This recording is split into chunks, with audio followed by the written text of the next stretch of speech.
Yang ketiga, sambutan dari Kabid Pemberdayaan Usaha Mikro UMKM Kota Tangerang.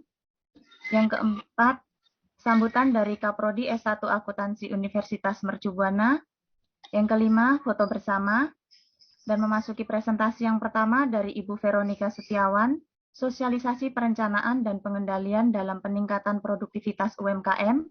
Presentasi kedua dari Bapak Muhammad Laras, WhatsApp Bisnis untuk digitalisasi UMKM. Presentasi ketiga dari Ibu Ana Christine Silaban, strategi peningkatan penjualan UMKM berdasarkan konsep Green Product. Presentasi keempat Bapak Sofian Halim, membangun bisnis secara digital berbasis akad-akad syariah. Presentasi kelima dari Ibu Siska Widya Utami, pengelolaan keuangan untuk UMKM. Dilanjutkan dengan presentasi yang keenam dari Ibu Suri Mahrani, digital marketing untuk meningkatkan penjualan pada UMKM. Presentasi ketujuh dari Ibu Rona Simurangkir, digitalisasi pembukaan UMKM. Presentasi kedelapan dari Bapak Feber Sormin, sosialisasi perhitungan PPHW POP UMKM. Presentasi 9 Bapak Deden Tarmidi, Online Tax Service Explanation for UMKM. Dilanjutkan dengan tanya jawab topik ke-6 sampai dengan topik ke-10. Dan yang terakhir adalah penutupan. Selanjutnya, mari kita awali acara kita hari ini dengan doa yang akan dipimpin oleh Bapak Sofian Halim. Waktu kami persilahkan. Assalamualaikum warahmatullahi wabarakatuh. Waalaikumsalam warahmatullahi wabarakatuh. Acara digitalisasi UMKM, pembacaan doa ini dilakukan secara agama Islam. Bagi yang beragama non-Muslim, silakan berdoa menurut keyakinannya masing-masing. Bagi yang Muslim, silakan aminkan doa yang kami sampaikan ini. Mari awali doa ini dengan bacaan Al-Fatihah. Bismillahirrahmanirrahim. Alhamdulillahirabbil alamin arrahmanir rahim maliki yaumiddin iyyaka na'budu wa iyyaka nasta'in ihdinas siratal mustaqim siratal ladzina an'amta 'alaihim ghairil maghdubi 'alaihim waladdallin amin. Bismillahirrahmanirrahim. Allahumma shalli ala sayyidina Muhammad wa ala ali sayyidina Muhammad. Ya Allah ya Rahim, Ya Rahman, Ya Rahim, Ya Allah yang Maha Pengasih dan Penyayang. Pada hari ini, hari Rabu, tanggal 16 Februari tahun 2022, kami semua berkumpul di sini pada link Zoom meeting ini. Kami hendak menyelenggarakan acara pengabdian kepada masyarakat dengan tema digitalisasi UMKM, khususnya di Kota Tangerang ini. Dengan memohon ridho dan izin-Mu ya Allah, berkahilah semua langkah dan perbuatan kami, dan jadikanlah acara ini semua menjadi nilai ibadah dan nilai ilmu yang bermanfaat bagi kami dan bagi banyak orang. Ya Allah, Ya Wahab, Ya Allah yang Maha Pemberi karunia, berilah kami karunia, bukalah pikiran kami, lenturkanlah lidah kami, dan berikanlah kepada kami ide-ide cemerlang untuk membangun bangsa ini dengan bimbingan dan ridho-Mu ya Allah. Ya Allah, ya Al-Batin, ya Allah yang Maha mengetahui yang gaib, bimbinglah kami dengan hidayah-Mu, berikanlah kami selalu dengan takdir-Mu, dan jadikanlah hati kami selalu ridho dengan pemberian-Mu ya Allah. Engkau yang Maha Pengampun, dan atas segala dosa, ampunilah dosa kami, dosa orang tua kami, dosa para pemimpin kami, dosa para pejuang-Mu ya Allah, dan dosa para pendahulu kami. Tempatkanlah kami dan mereka semua ini dalam lindungan rahmat dan ampunan-Mu ya Allah. Rabbi shrah li sadri wa yassir li amri wahlul 'uqdatam min lisani yafqahu qauli. Ya Tuhanku, lapangkanlah dadaku dan lancarkanlah lidahku, serta mudahkanlah urusanku. Rabbana atina fid dunya hasanah wa fil akhirati hasanah wa qina adzabannar. Ya Allah, ya Tuhan kami, limpahkanlah kepada kami kebahagiaan di dunia maupun di akhirat nanti, dan hindarkanlah kami dari azab api neraka-Mu ya Allah. Walhamdulillahirabbil alamin. Amin ya rabbal alamin. Wassalamualaikum warahmatullahi wabarakatuh. Silakan. Untuk acara selanjutnya, mari kita bersama-sama menyanyikan lagu Indonesia Raya.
Memasuki agenda selanjutnya, sambutan dari Kabid Pemberdayaan Usaha Mikro Kota Tangerang.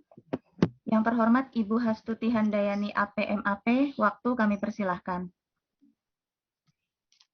Baik, terima kasih. Suara saya bisa terdengar ya, Bapak Ibu? Terdengar, Bu. Assalamualaikum warahmatullahi wabarakatuh.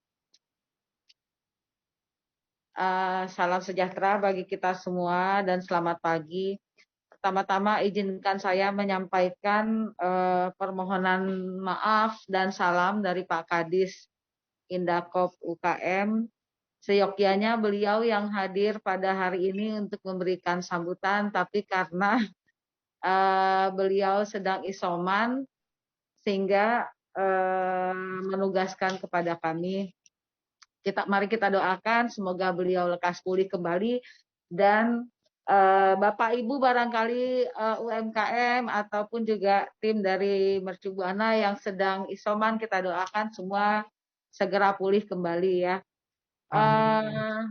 Yang kami hormati Kepala Program Studi Akuntansi Universitas Mercu Buana serta Bapak Ibu narasumber yang ada pada pagi hari ini, dan juga Bapak Ibu hadirin peserta webinar UMKM yang ada di Kota Tangerang yang berbahagia. Pertama-tama marilah kita panjatkan puji syukur kehadirat Allah Subhanahu wa Ta'ala sehingga kita pada pagi hari ini bisa melaksanakan acara webinar digitalisasi UMKM yang terselenggara atas kerjasama Dinas Indakop UKM bekerja sama dengan Universitas Mercu Buana, dan yang ini adalah yang kedua kalinya. Sebagaimana diketahui, pada tahun lalu kita telah berkolaborasi dalam penyelenggaraan webinar pembukuan dan pajak bagi UMKM. Kegiatan ini merupakan wujud konkret dari program pengabdian masyarakat yang dilakukan oleh Universitas Mercu Buana. Untuk itu kami mengapresiasi sekali atas perhatian dan kontribusi dari Sivitas Akademika Universitas Mercu Buana kepada masyarakat ataupun pelaku usaha yang ada di Kota Tangerang.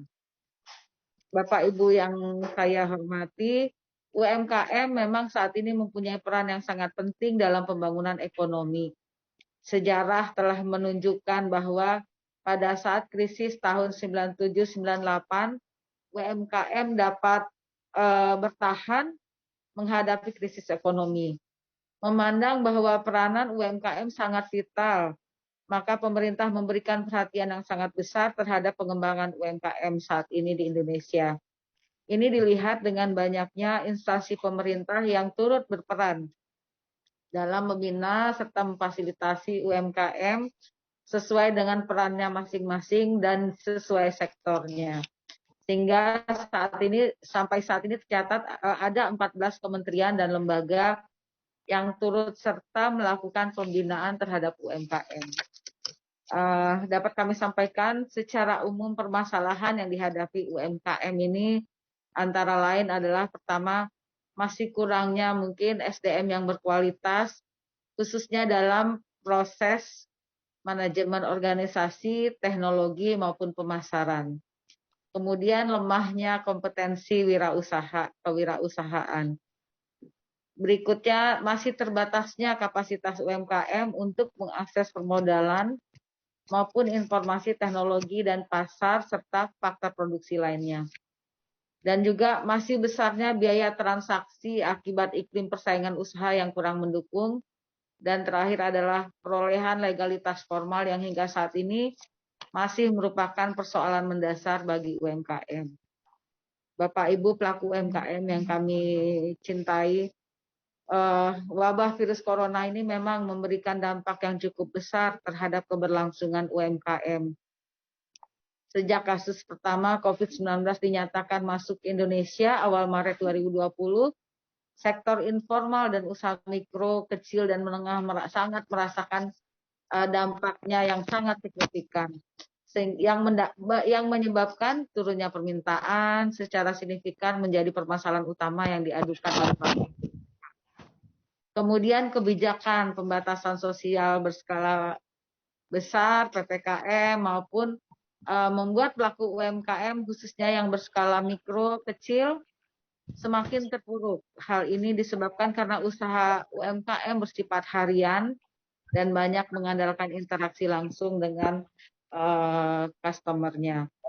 Kemudian juga ruang gerak yang semakin terbatas membuat pelaku UMKM kesulitan melakukan pemasaran produknya, sehingga permintaan mengalami penurunan secara drastis. Semakin lama pandemi COVID-19 berlangsung, sangat dirasakan dampaknya bagi UMKM dengan segala keterbatasan, baik itu aspek SDM, teknologi, pemasaran, bahkan permodalan. Saat ini pemerintah perlu melakukan mitigasi terhadap dampak COVID-19 bagi UMKM lebih lanjut. Kehadiran pemerintah melalui pemberian stimulus ekonomi, bantuan modal usaha kepada usaha mikro dalam rangka pemulihan ekonomi diharapkan dapat mendorong reaktivasi usaha mikro yang mati suri sehingga dapat memberikan multiplier effect yang signifikan terhadap pertumbuhan ekonomi. Dan juga beberapa program kebijakan pemerintah Kota Tangerang melalui Dinas Indakop UKM dalam rangka pembinaan dan pemberdayaan UMKM antara lain peningkatan kompetensi UMKM melalui pelatihan ataupun bimbingan teknis, dan juga pendampingan di bidang kewirausahaan dan manajemen, baik itu teknologi, pemasaran, HKI, dan halal, seperti yang Bapak Ibu hadiri pada pagi hari ini. Dan juga peningkatan kompetensi dan kapasitas usaha melalui kerjasama dengan bank, baik non-bank mengenai berbagai pola pembiayaan, permodalan bagi UMKM, seperti Tangerang Emas dan juga KUR. Saat ini pemerintah Kota Tangerang sudah menandatangani MOU dengan Bank BRI, membantu Bank BRI bagaimana penyerapan KUR bisa diserap oleh para pelaku UMKM yang ada di Kota Tangerang. Kami berharap Bapak Ibu yang berkendala terhadap akses permodalan, silahkan manfaatkan program KUR yang ada di perbankan pemerintah yang ada di pemerintah Kota Tangerang saat ini. Dan kami sangat-sangat menghimbau untuk menghindari baik itu bank keliling ataupun pinjol, karena KUR dengan ketentuan pemerintah suku bunga yang sangat rendah itu sangat-sangat membantu bagi para pelaku UMKM. Bantuan stimulus modal usaha di masa pandemi COVID seperti Tangerang Bisa maupun BSMUM. Itu sudah diberikan oleh pemerintah kota maupun pemerintah provinsi. Dan juga peningkatan kemitraan UMKM dengan usaha besar, baik itu retail modern maupun marketplace seperti Tokopedia, dalam rangka perluasan ataupun pengembangan jaringan pemasaran baik secara offline maupun online, yaitu toko Ayu Rangkul milik pemerintah Kota Tangerang, yang isinya adalah UMKM yang ada di Kota Tangerang. Dan terakhir juga fasilitasi pendaftaran merek, baik itu izin edar, SPP PIRT, sertifikasi halal, dan perbaikan kemasan. Demikian Bapak Ibu, semoga kehadiran Bapak Ibu para pelaku UMKM dalam forum ini, dalam webinar ini, kami sangat berharap nantinya dapat meningkatkan wawasan, kompetensi, dan kapasitas Bapak Ibu dalam mengelola dan memajukan usaha yang dijalankan, sehingga dapat menghasilkan produk yang berkualitas dan memperluas pemasarannya. Demikian yang dapat kami sampaikan. Dengan mengucapkan Bismillahirrahmanirrahim, webinar digitalisasi UMKM ini secara resmi kami buka. Akhir kata, billahi taufiq wal hidayah. Wassalamualaikum warahmatullahi wabarakatuh. Kepada seluruh peserta, selamat mengikuti webinar sampai selesai, karena memang momen seperti ini sangat jarang dan turut sertanya kampus perguruan tinggi yang ada saat ini berkontribusi dalam pemberdayaan UMKM. Kami sangat berucap terima kasih sekali kepada kampus Mercu Buana. Demikian yang dapat saya sampaikan. Billahi taufiq wal hidayah. Wassalamualaikum warahmatullahi wabarakatuh.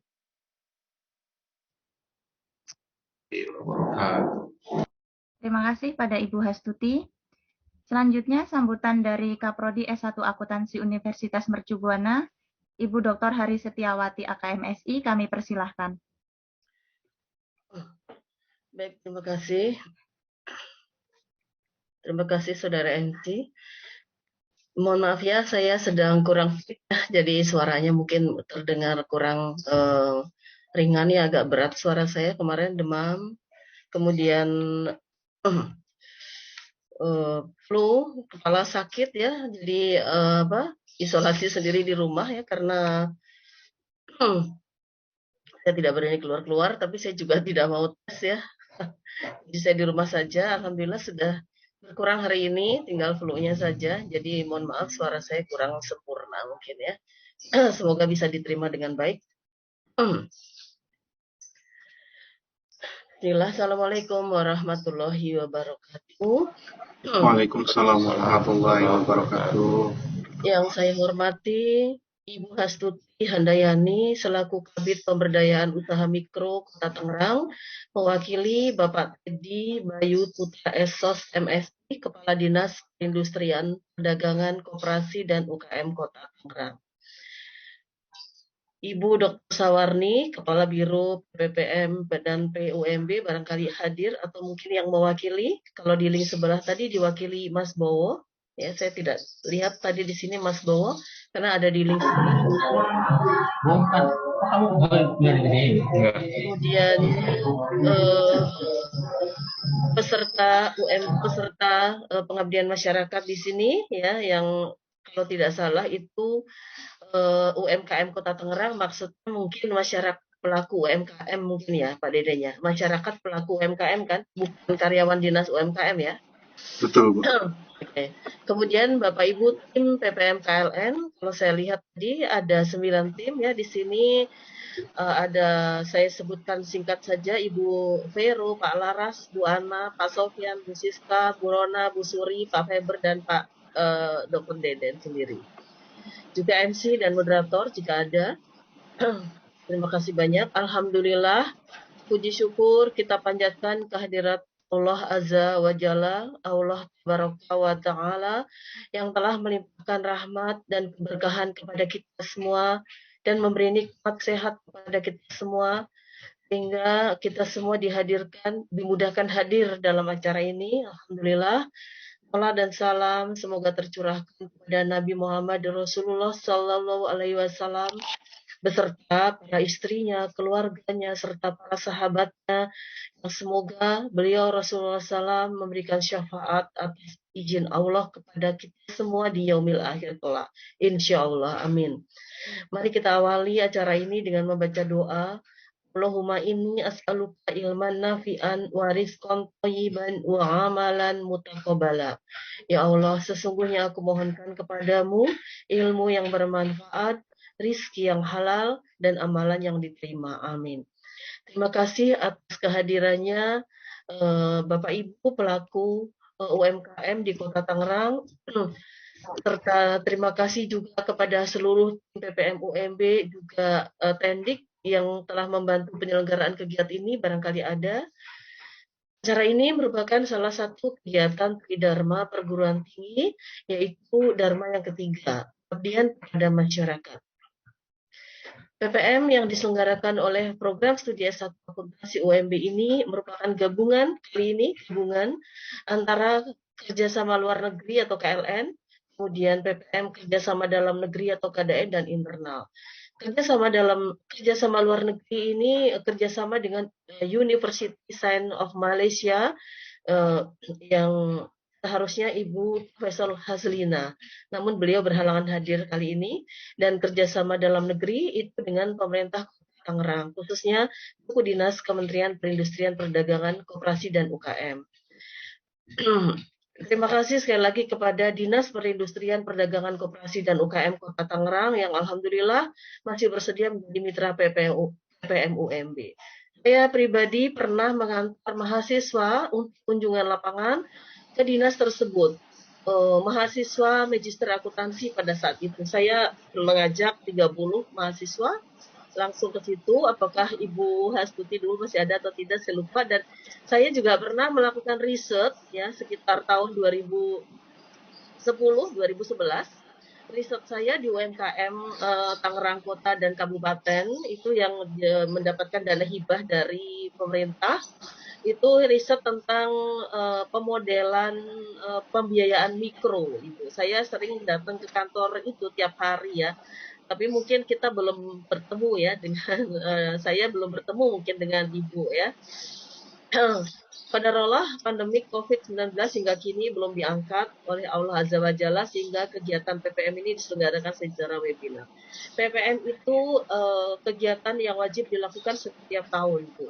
Sebelum pandemi COVID kami melakukannya secara langsung terjun ke lapangan, tidak pernah webinar ya. Kita langsung ke lapangan dengan masyarakat atau memberikan pelatihan di kantor. Seperti itu selama ini ya. Qadarullah ini sudah tahun kedua atau ketiga PPM diselenggarakan secara webinar karena COVID. Semoga acara ini berjalan lancar hingga selesai dan bermanfaat bagi peserta.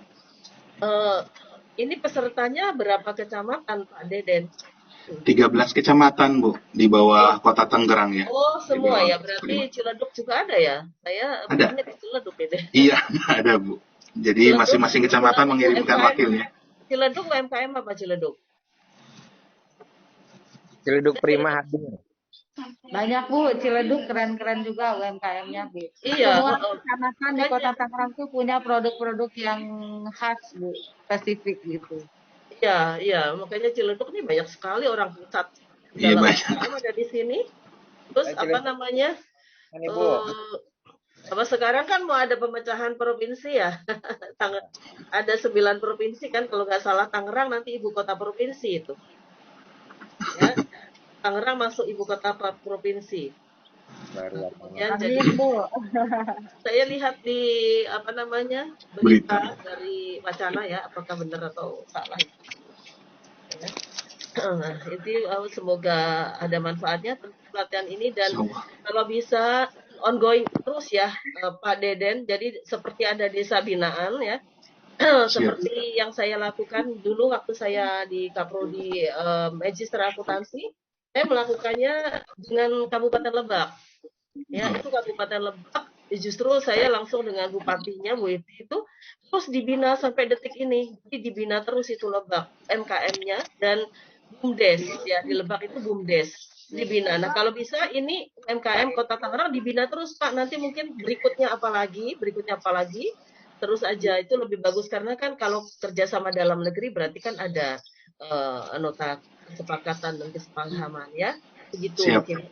Baik, demikian beberapa patah dari kami. Terima kasih banyak atas perhatiannya dan mohon maaf saya tidak bisa mengikuti sampai selesai dan setelah ini mungkin saya langsung live ya karena walaupun saya sakit, pekerjaan di kantor yang terkait dengan prodi dan fakultas itu tidak bisa ditinggalkan. Jadi saya harus tetap bekerja walaupun di rumah. Jadi mohon maaf saya tidak bisa mengikuti. Padahal pengen banget ini paling ngikutin sebentar atau mungkin saya buka jendela tapi saya kerja nyampi gitu ya kali Pak Deden ya. Saya pengen tahu Iya, juga siap. penasaran. Iya, Saya siap. tutup dengan doa kafaratul majelis karena nanti jika saya meninggalkan link ini tentunya tidak sempat nanti menutup. Saya tutup dengan doa kafaratul majelis karena semua yang salah, yang buruk datangnya dari saya pribadi, mohon dimaafkan karena kekurangan ilmu saya, dan semua yang baik-baik tentu datangnya dari Allah Azza wa Jalla. Subhanaka Allahumma wa bihamdika asyhadu alla ilaha illa anta astaghfiruka wa atubu ilaik. Assalamualaikum warahmatullahi wabarakatuh. Waalaikumsalam warahmatullahi wabarakatuh. Terima kasih Bu Ari. Sama-sama.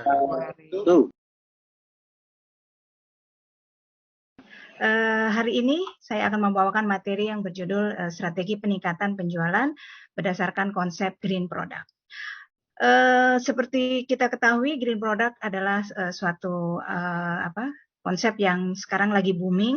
Ini karena diakibatkan karena dunia saat ini menghadapi krisis iklim yang berdasarkan karena adanya emisi karbon dunia.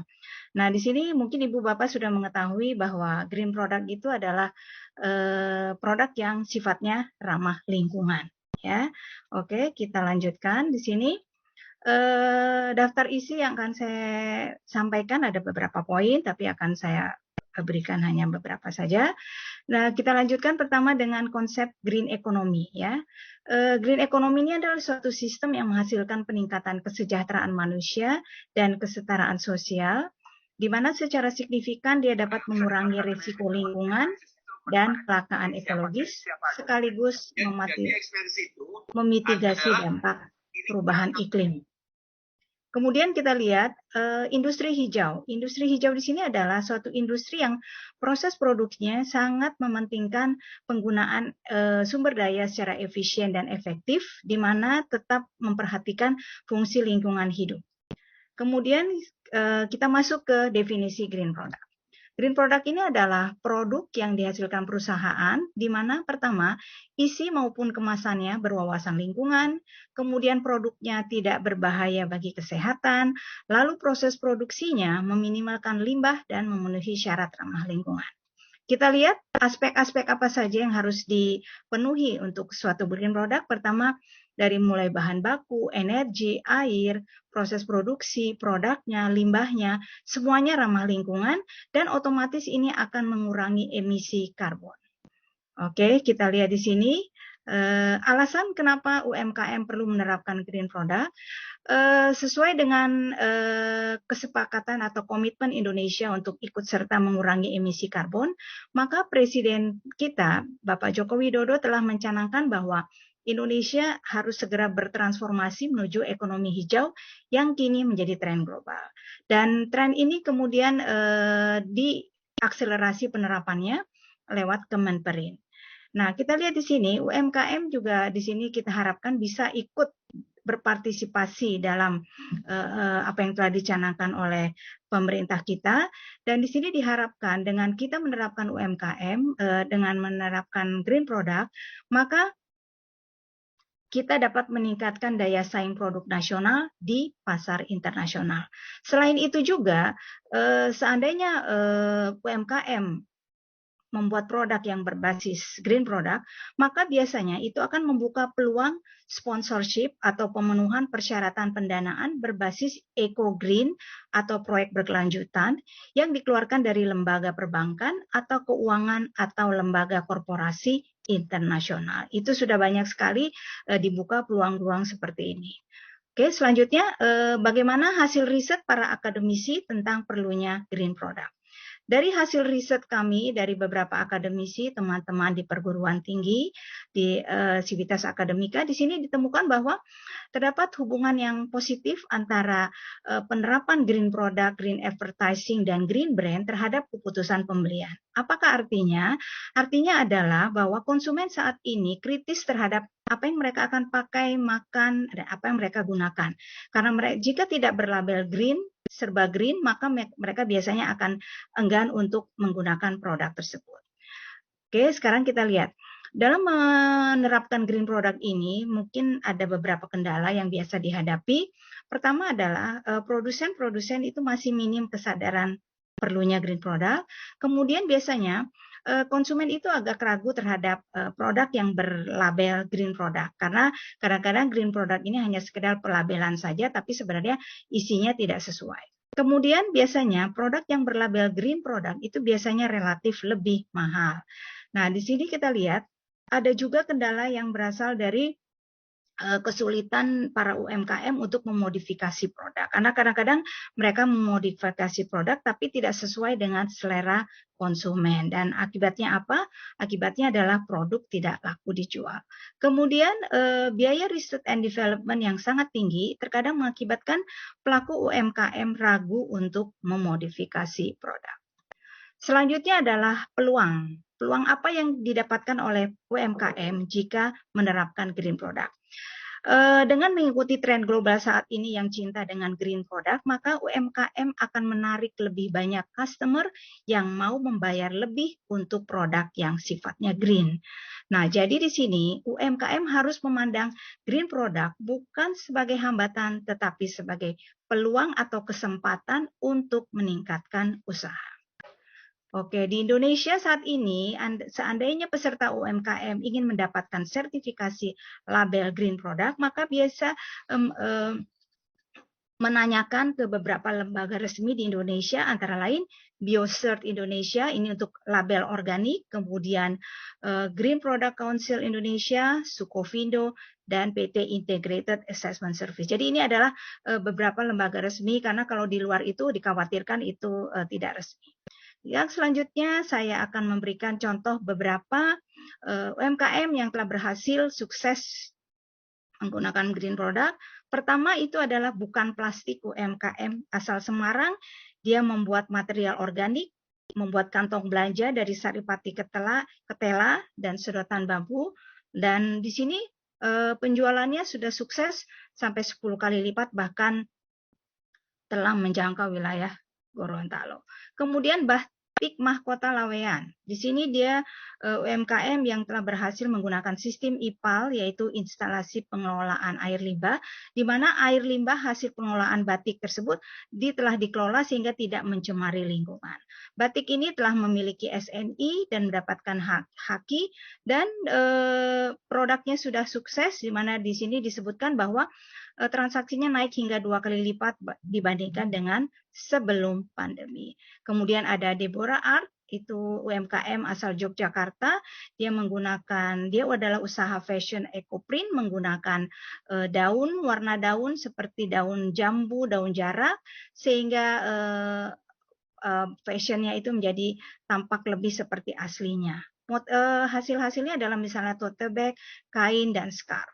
Ada lagi Gracia Bag. Gracia Bag ini dia menggunakan bahan dari kulit sapi, mendong, batik, dan anyaman rotan, dan brand ini berasal dari Yogyakarta. Kita lanjutkan, Koke. Koke itu adalah pelopor aksesori kopi di Indonesia.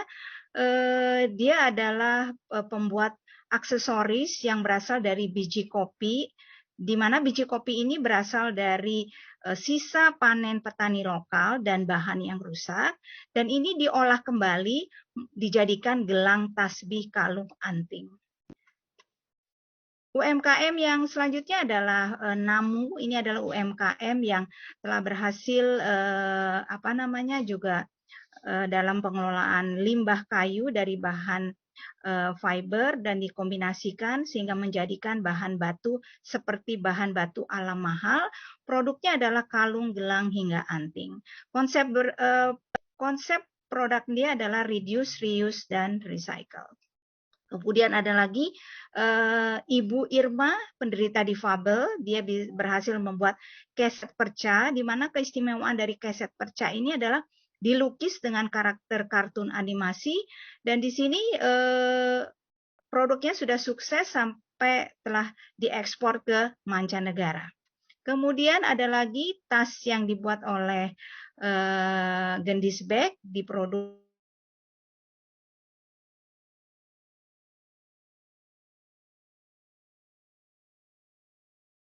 eceng gondok tidak berharga, diolah kembali sehingga membuat menjadi tas, dan kini bag Gendis ini sudah bisa tembus ke pasar mancanegara. Kemudian ada lagi Kejaya Handicraft, itu membuat dari pelepah pisang atau batok kelapa, dan ini pun produknya sudah dijual sampai ke luar negeri. Oke, untuk materi hari saya sekian. Mudah-mudahan Green Product ini membuka peluang usaha atau minimal pencerahan bagi ibu bapak peserta UMKM untuk mengembangkan usahanya. Terima kasih.